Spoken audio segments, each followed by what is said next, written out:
শিক্ষার্থীবৃন্দ, আমরা যদি হেডওয়ার্ডের ক্ষেত্রে লক্ষ্য করি, তো হেডওয়ার্ড, হোয়াট ইজ হেডওয়ার্ড? আমরা হেডওয়ার্ড কি এটা আমাদেরকে জানতে হবে। হেডওয়ার্ড মানে আমি তো অলরেডি বলে ফেলেছি যে হেডওয়ার্ড মানে মূল যে শব্দটা আছে সাবজেক্টের ভিতরে। তো যদি আমরা এই যে একটা সেন্টেন্সটা দেখি, the quality of the mangoes be good, আমাদের দেখা গেছে এই সেন্টেন্সটাতে বিটা ব্র্যাকেটের ভার্ব আছে।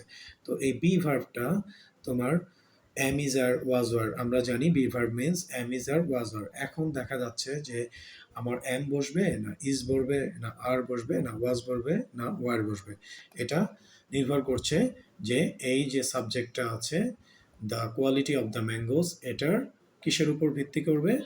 এটার তোমার হেডওয়ার্ডের উপর, মানে সাবজেক্টের হেডওয়ার্ডের উপর নির্ভর করছে the quality of the mangoes.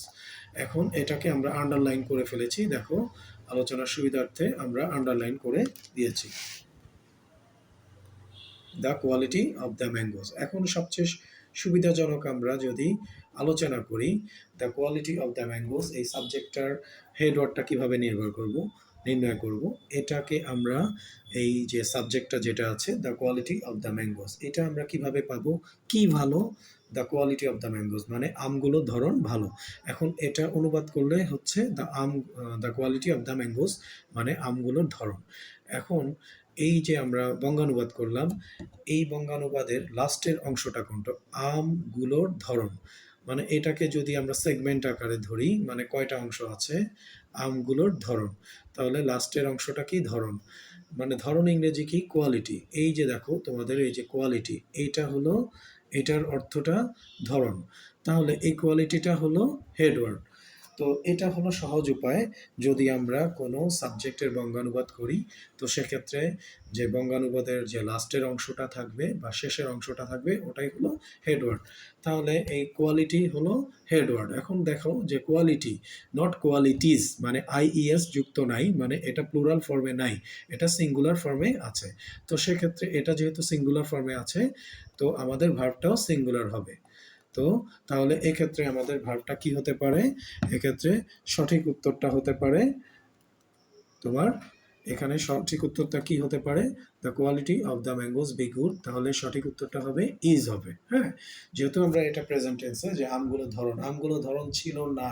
হ্যাঁ, আমগুলো ধরন এটা ছিল এমনটা না। তাহলে বর্তমান নিয়ে আলোচনা করছি, তো বর্তমানে এম ইজ আর, এই তিনটার একটা অপশন হতে পারে। তাহলে এম তো হবেই না, যেহেতু এটা ফার্স্ট পার্সন সিঙ্গুলার নাম্বারের ক্ষেত্রে হয়। এখন ইজ আর আর এর মধ্যে আবার তাহলে কোনটা হচ্ছে?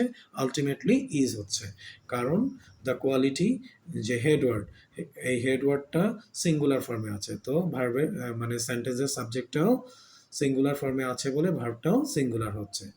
তো আশা করি তোমরা এই ব্যাপারটা বুঝতে পেরেছো। এখন যদি আমরা আরেকটা বিষয় নিয়ে আলোচনা করি, আরেকটা এক্সাম্পল দিই, তো ধরো the color of her eyes be blue,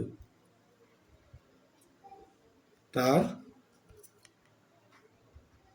চোখের রং কি? তার চোখের রং নীল। তো দেখো শিক্ষার্থীবৃন্দ, তার চোখের রং নীল। এখন দেখো কি নীল? তার চোখের রং। দ্য কালার মানে তার চোখগুলোর রং, দ্য কালার অফ হার আইস, তার চোখগুলোর রং নীল। এখন এটাকে যদি আমরা আন্ডারলাইন করি, তার মানে সাবজেক্টটাকে যদি আমরা আন্ডারলাইন করে দিচ্ছি, তাহলে কি হচ্ছে? এটার অর্থটা কি হচ্ছে? দ্য কালার অফ হার আইস।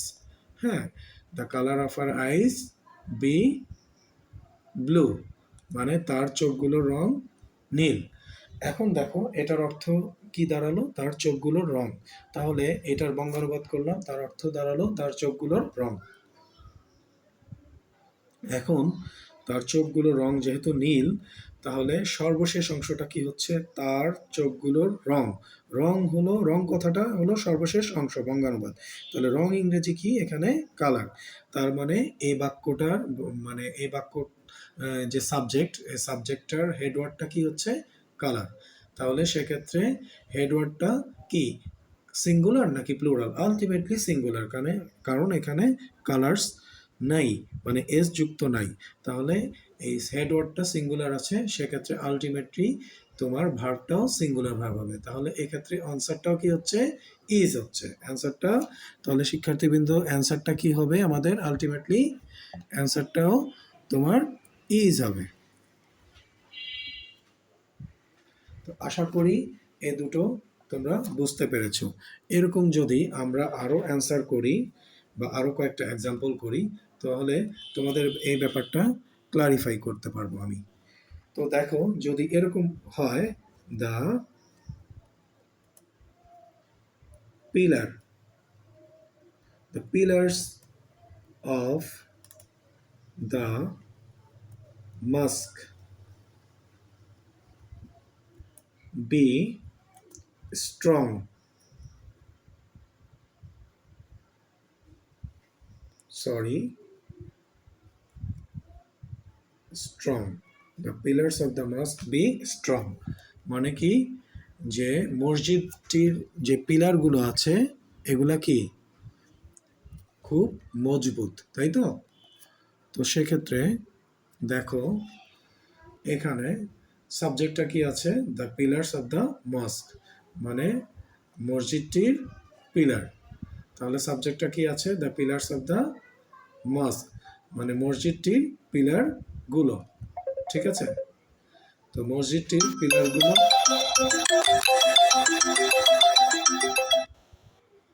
তো মসজিদটির পিলারগুলো, তো খেয়াল করো প্রিয় শিক্ষার্থীবৃন্দ, মসজিদটির পিলারগুলো। তাহলে এখানে যে আমরা দেখলাম, এখানকার যে সাবজেক্টটাকে যদি আমরা বঙ্গানুবাদ করি তাহলে হচ্ছে মসজিদটির পিলারগুলো। তাহলে সর্বশেষ অংশটা কি হচ্ছে? পিলারগুলো, দ্যাট মিন্স পিলার্স। তাহলে এইটা হলো পিলারগুলো, পিলার্স। তাহলে এটা হলো হেডওয়ার্ড। বোঝা যাচ্ছে যে এ সাবজেক্টটার হেডওয়ার্ডটা কি? পিলার্স বা পিলারগুলো। তাহলে এটা আলটিমেটলি তোমরাই বলো যে এটা কি হতে পারে। এটা তো সবাই বলতে পারবে যে যেহেতু এস আছে, আই মিন এটা প্লুরাল আছে। তাহলে সাবজেক্টের হেডওয়ার্ডটা কি? প্লুরাল। তাহলে এক্ষেত্রে তোমার ভার্বটা কি হচ্ছে? ভার্বটাও প্লুরাল হবে। তাহলে আর স্ট্রং।